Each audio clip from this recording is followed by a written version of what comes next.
Afternoon, everybody. Thank you for joining us this afternoon. My name is Ian Bushy.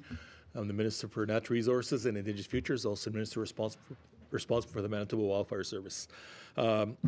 We want to take this opportunity to give kind of a regular update on the wildfire situation and our responses. We're going to share some information of note and to provide updates on the evacuation efforts. We'll try to keep our comments brief so we can take some questions, but I'd also like to acknowledge the fact that we can be mindful of our officials' time or two as they are getting out to have those discussions each and every day with Manitobans. I'm also pleased to sit here today to say we've launched the Manitoba Ready portal at mbready.manitoba.ca. This portal is for people who have been evacuated or may be in a wildfire zone, but anyone can look at it as well. It shows current wildfires. It shows current wildfires, shelters, and information for the services, and you can access as an evacuee. This portal will continue to be updated with more information over the coming days, so keep checking back on it. Heading into the weekend, we're seeing fires that are holding, cooler temperatures hopefully on the way a little bit, and generally less activity in overall.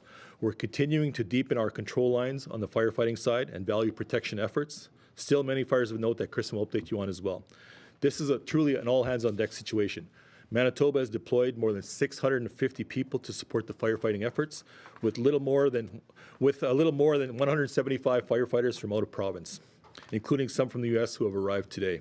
We've deployed more than 57 aircraft and more than 80 firefighting equipment to communities that need it. We continue to talk with local leadership and work through issues as we hear about them. For example, we're addressing some of the concerns we heard in the Flintflon area about feeding firefighters with a plan to prepare meals. A huge thank you to the community members who have shown up and continue to show and assist in the future in all of this. I want to thank in particular Chief Monias from Pimicikamak Cree Nation, who has been an excellent partner for our government in sharing the resources and again getting the messaging out to communities all across Manitoba. For Manitobans looking to help, our government will match every dollar donated to the Canadian Red Cross. Manitobans wishing to make a financial donation can do so online at www.redcross.ca or by calling 1-800-418-1111. And I do on a personal want to say that the engagement we've had from Manitobans is a truly all hands on deck situation. So the input we've had across all entireties of the province and the country, in fact, has been instrumental in helping us articulate our firefighting response. And we encourage Manitobans to adhere to evacuation orders and be fire smart across all of Manitoba as we go forward in this in a good way. And we will get through all this together. And I will pass it on to Kristen now to update us on the specific fire situations as it pertains to Manitoba. Thank you, Minister. Kristen Hayward, Assistant Deputy Minister responsible for the Wildfire Service with Natural Resources and Indigenous Futures. As of today, there are 27 wildfires burning in Manitoba. We have had 111 fires to date. We have a number of fires that are in close proximity to communities, and all of these are considered out of control at this time. In the north, North 2 is near Lynn Lake and is over 71,000 hectares. We continue work with the Office of the Fire Commissioner and local fire departments to set up value protection, maintain the value protection, and shore up areas north and west of the community.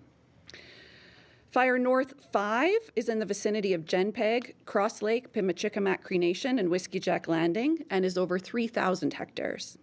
We're making good progress on that fire, and Office of the Fire Commissioner is bringing in additional personnel today to assist with preparations in the community. Fire North 10 at Split Lake to Tasqueyac Cree Nation is over 20,900 hectares, and we continue to hold lines along the west and north sides of that community. In the east, Fire 61 in the Bird River Nopaming area is nearly 198,000 hectares. We continue work east of Bissett and around Wallace Lake to set up and maintain value protection and install guards to protect the communities. The largest fire in Manitoba right now is in the vicinity of Flintflon and Sheridan. This fire came from Saskatchewan and is over 307,000 hectares on the Manitoba side. I'll note that this was previously reported as two separate fires, Fire 24 and Fire 17. These fires have now merged into one. So if folks are looking at our fire data online, you will still see Fire 24 reported as 0.1 hectares. That is just to keep the number active so that we have that for historical data record purposes. The fire has not actually been reduced to 0.1 hectares. It's been combined. So I wanted to make that note. We've been working diligently with Office of the Fire Commissioner and Manitoba Fire Service in the communities of Flintflon as well as Creighton, and work around Baker's Narrows and Cottage area south of Flintflon continues today. Fire West 25 at Puckatawagan is nearly 9,800 hectares. We're making really great progress to further secure the community from that fire, thanks to favorable winds over the last few days.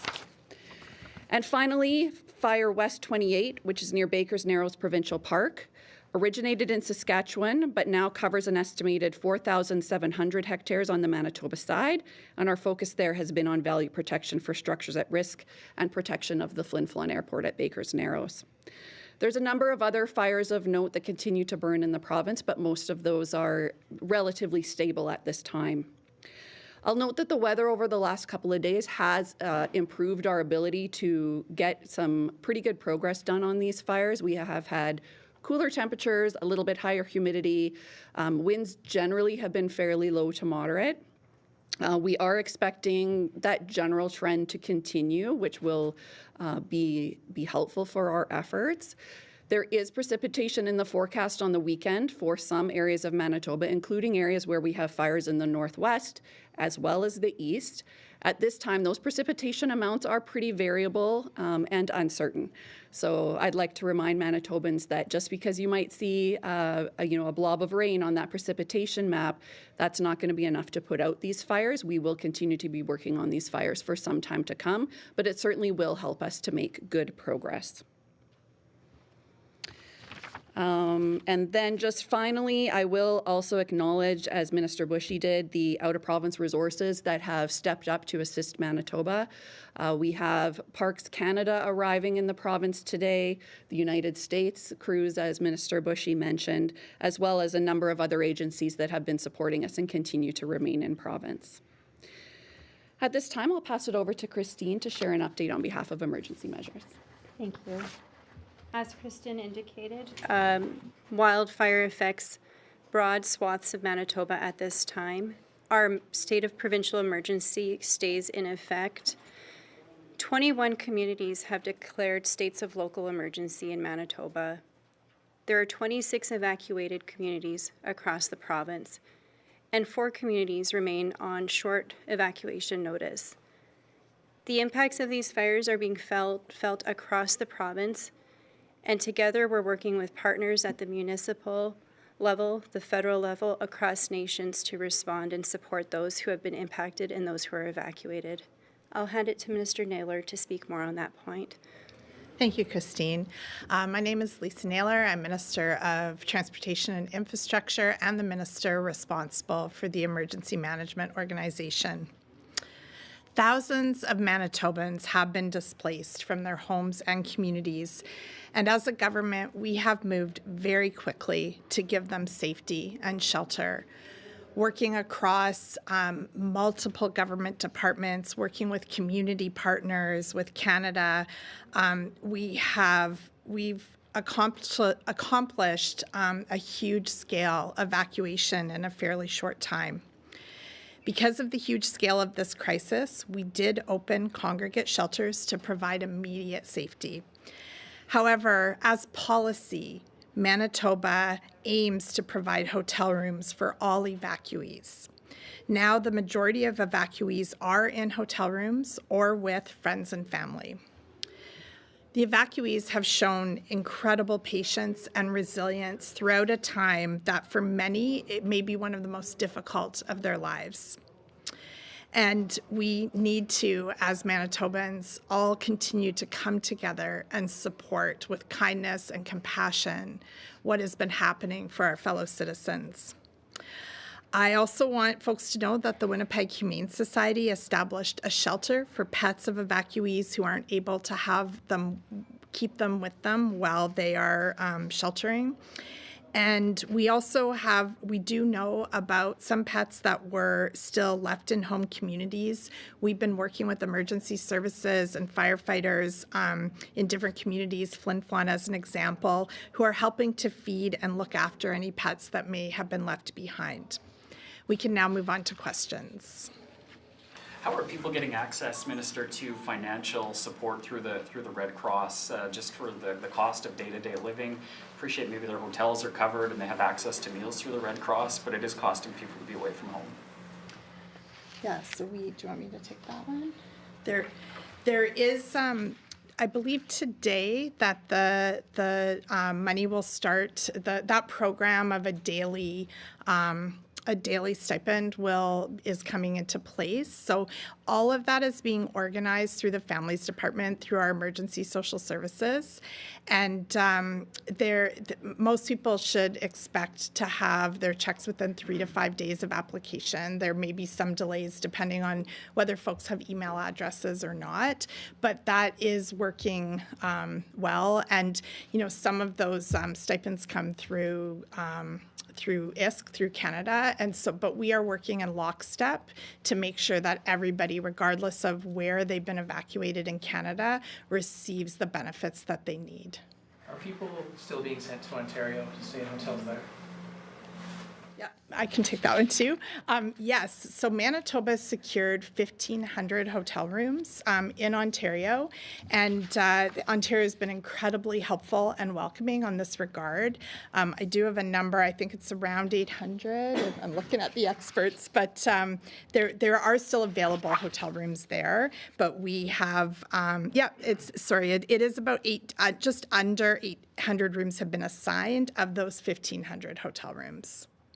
How many people, do you have numbers on how many people are still staying in congregate settings and whether they will be transferred to hotels? Yeah, we're absolutely working on that. I believe it's about 359 people as of this morning in congregate settings. That number shifts and changes daily as we have new evacuees arriving, as we have new opportunities for people to move into hotel rooms. And but we have thousands of spaces available in temporary shelters, but we're only requiring a fraction of them at this time. Just getting back to the hotels, sorry. There's been some data floating around showing that there are rooms available in Manitoba. So why is it that evacuees are being sent to Ontario and not remaining here in Manitoba? Do you want me to take that one too? Okay. I'll just keep taking them. So right now we have 1,732 hotel rooms that have been assigned for evacuees in Manitoba. We have a little over 200 rooms available, with another 200 anticipated to become available over the next few days. In part, at the very beginning of this crisis, that there was an offer of rooms before we were able to mobilize as many rooms here in Manitoba. And there was a lot of rooms available. And certainly, just as a reminder, when we did the largest evacuation period, when we had to evacuate Flintflon and some other communities at the same time, we already had 2,500 people at that time who'd been evacuated from other communities. And earlier on in this, we had also evacuated people into Manitoba from the fire that affected the White Dog First Nations in Ontario as well. So this has been going on for a long time. There's been a lot of moving parts, and we are happy to accept that support from our neighboring communities that have reached out to support in that way. Question for Minister Bushy. We spoke with a retired conservation officer from Flintflon who said he, along with a number of retirees, have reached out to the province over the last week asking to let them help fire crews provide assistance to those that are up north.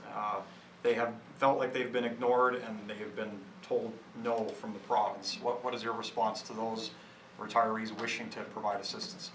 Well, I'd like to show our appreciation for all Manitobans that are stepping up in this time of need. And I also want to assure Manitobans that our Manitoba Wildfire Service is the best of the best. So when we have time to engage and have those communications from either retired civil servants or people with expertise in the various areas around wildfire suppression, we engage those conversations all the time, and we take that advice and we kind of move it forward as well too. It's also very unique. It's a very unique situation in terms of what this is in Manitoba. So there is not a one-size-fits-all approach necessarily because of the terrain, the climate, the environment, the precipitation, equipment that we have on the ground, boots on the ground. So for us to be able to have the conversation as to how can folks help, It's been very great to be able to engage that, and we do have those conversations, but it's also about community safety as well too. So we do want to not put folks in harm's way, but we do want to help stand up the boots on the ground that we have. So we are having those conversations, and we encourage Manitobans that want to be able to reach out to engage those conversations, and that advice is more than welcome, and we kind of put that in place with what we have on the ground. This is a question for the panel, but do we have a number on how many communities, First Nations, are under mandatory evacuation orders, distincting from how many are voluntary? Do we have a distinction between? Yes, so 26 communities are under mandatory evacuation orders. There's 4 communities who are on short evacuation notice, and there are a handful that are self-evacuating due to air quality issues.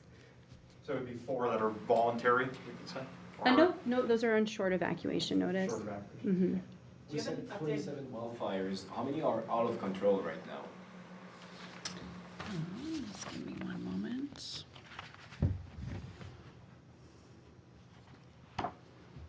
9 of those are out of control where we're responding. There's 3 additional ones that are out of control that we are just monitoring. So those will be more remote areas, so 12 total.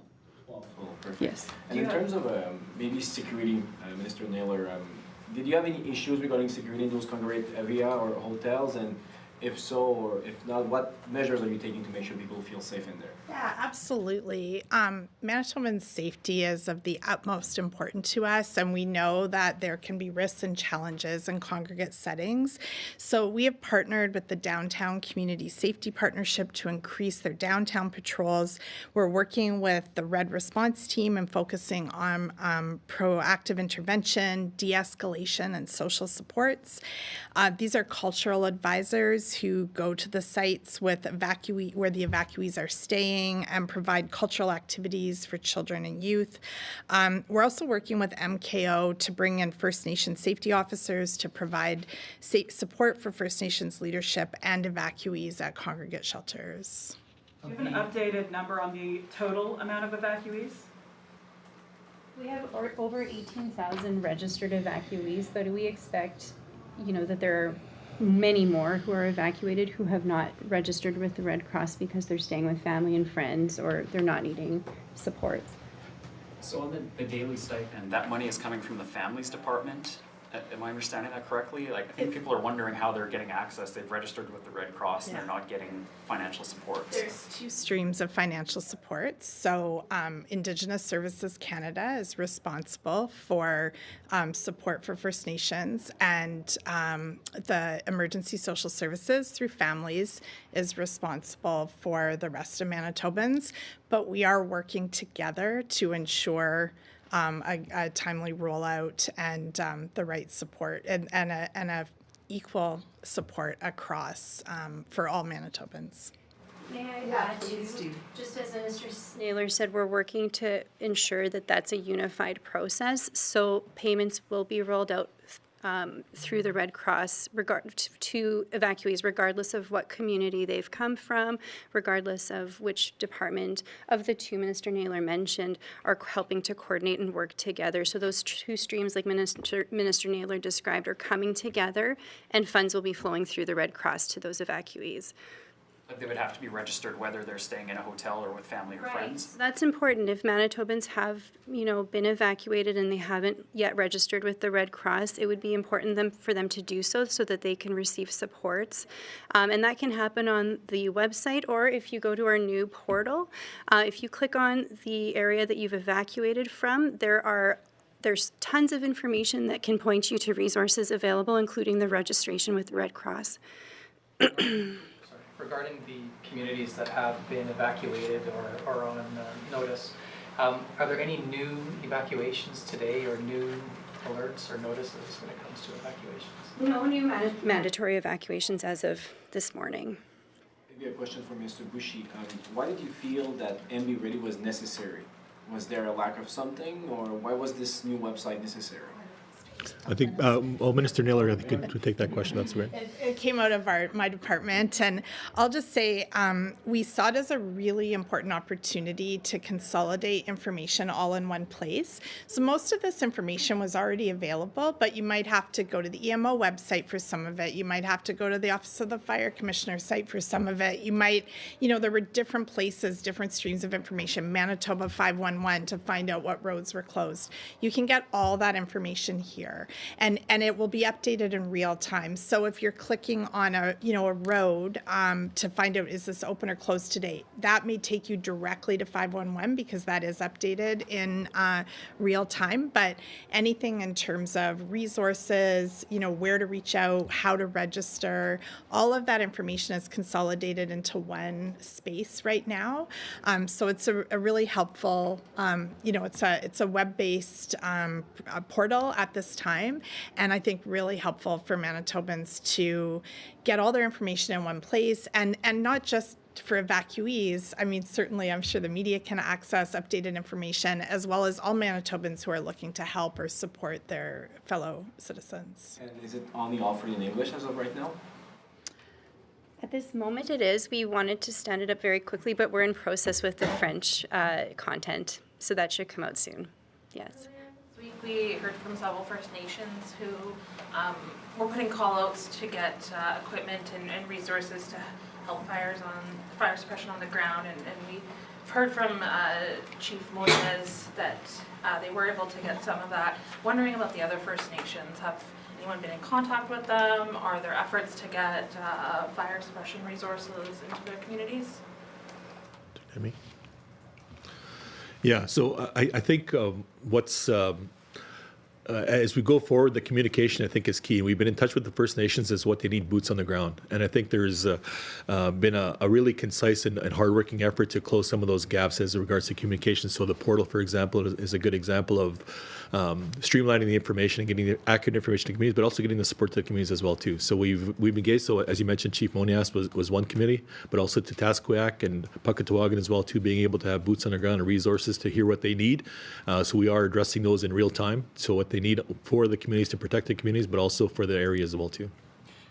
Chris, question for Kristen. We heard that Flintflon has avoided any structural loss, but we've heard that some cabins and homes outside the community have been lost. Does the province have any tally on how many properties have been lost in the fire so far outside of Flintflon?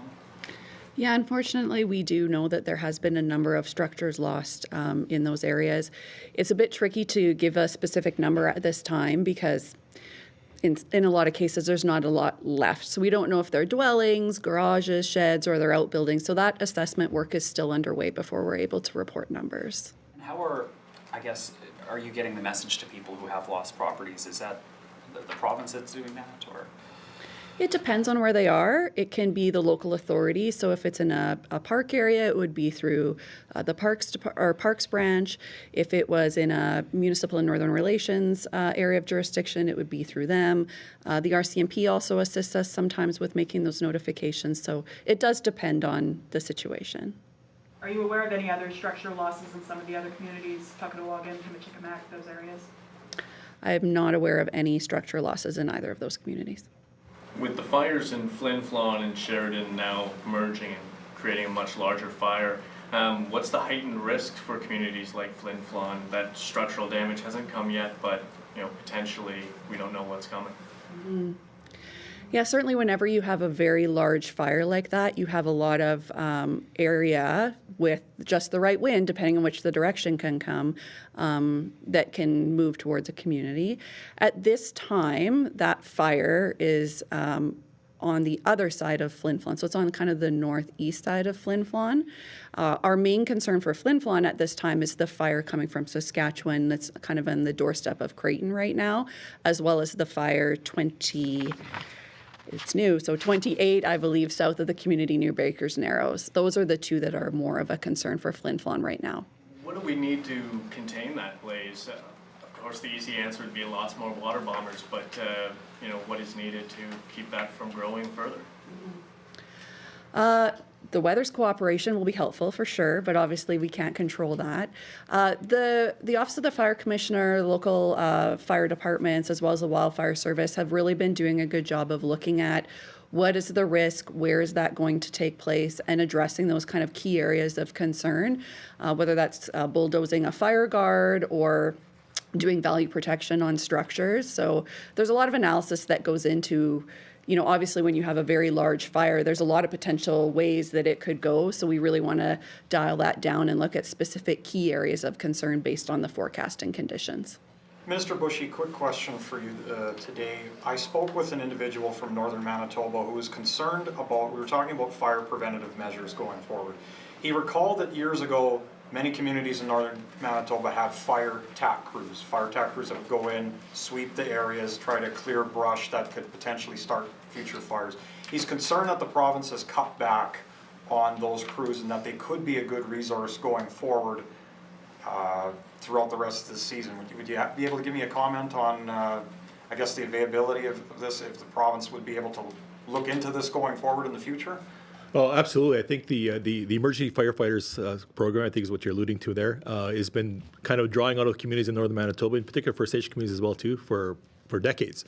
So being able to stand that up and being able to get out in those communities in a proactive way to train up those people that can be called on in this time of need. So it is something that absolutely is on the radar to be able to stand up in a really solid way. And we'll do that in conjunction of talking with leadership in either Northern Affairs communities or First Nation communities to be able to have those at the ready. So as we go forward, absolutely, that's part of the discussion. Maybe, I don't know if it's too soon for this or not, but for those who've been evacuated to Ontario or far from home, what kind of plan will be in place to help them get back and ensure that they do get back home to their families? Yeah, we're certainly working closely with the First Nation leadership for folks that have been evacuated. And when it is safe for them to return home, we will ensure that all Manitobans come back home. The fire near Flintflon has also joined 2 fires from Saskatchewan, is that right? Do you know the answer to that, Chris? There's 2 fires from Saskatchewan, and there's also the one that was here already, Fire 24, that was previously from Saskatchewan. So 3 total, yes. It's a lot to keep track of. And this has come up a few times in the last few days, but the possibility of using the Emergency Measures Act to free up hotel rooms in Winnipeg or elsewhere in Manitoba. Do you foresee any need for that at all in the days ahead? That is always an option that's available to us if it is required. But at this time, we are working with the Manitoba Hotel Association. We're working with Tourism Manitoba and other tour operators in the province. It's a group effort to acquire the rooms that we need ideally in this way, in a voluntary way, making available all available spaces to Manitobans who require it. And we have been making incredible progress on that front. Thanks, everybody. Thank you.